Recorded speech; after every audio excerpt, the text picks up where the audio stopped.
All right, University of Maine putting a spotlight on censorship is all part of Banned Books Week. What else is new? A panel this week focused on access to information as more book challenges happen at schools and libraries in our state. Here's Hannah Yeshivi. As we commemorate Banned Books Week, this room behind me at UMaine's Fogler Library is where students and professional librarians gathered to talk about the importance of free and open access to information.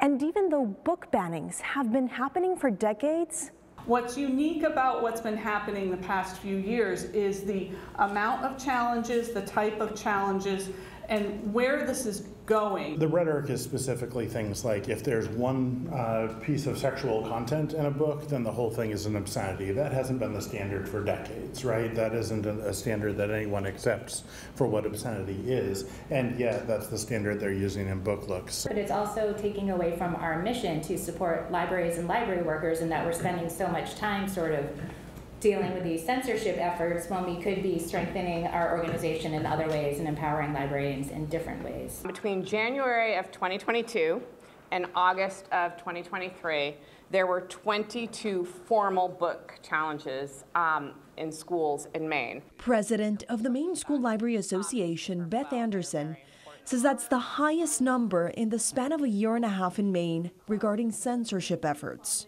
Reason why all four panelists representing different types of libraries in Maine gathered to explain the recent trends in our state. Discussions at school board meetings that have often turned very contentious and very aggressive with name calling, which then has spilled over to social media and created quite unfriendly situations. Trying to harass librarians both online and in person.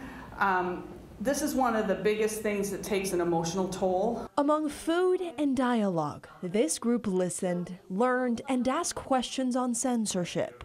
It's not done by fear and intimidation. It is done through a policy with a formal review. Policies that take a lot of time to go through the entire process, all agreeing that librarians strive every day to protect the community's access to information. They know how to select materials for their community, and they do it well. And so to have that totally dismissed and put aside, that certain people in the community can say, oh, nobody should read this, it's really a slap in the face. All coming as more Maine libraries strive to remain a free access avenue for people of all ages and beliefs. We must remember that you have the right in a family to say what can be read in your family, but you do not have the right to tell another family what they can read. Libraries are one of the last bastions of places in the community where people can go for free, they can use materials, use internet and Wi-Fi, and get the information they need to improve their quality of life.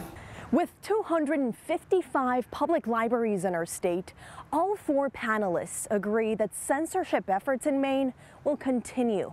So they suggest people and students show up at their towns or cities' public comment time and speak up on why it's important for them to keep certain books on their library shelves.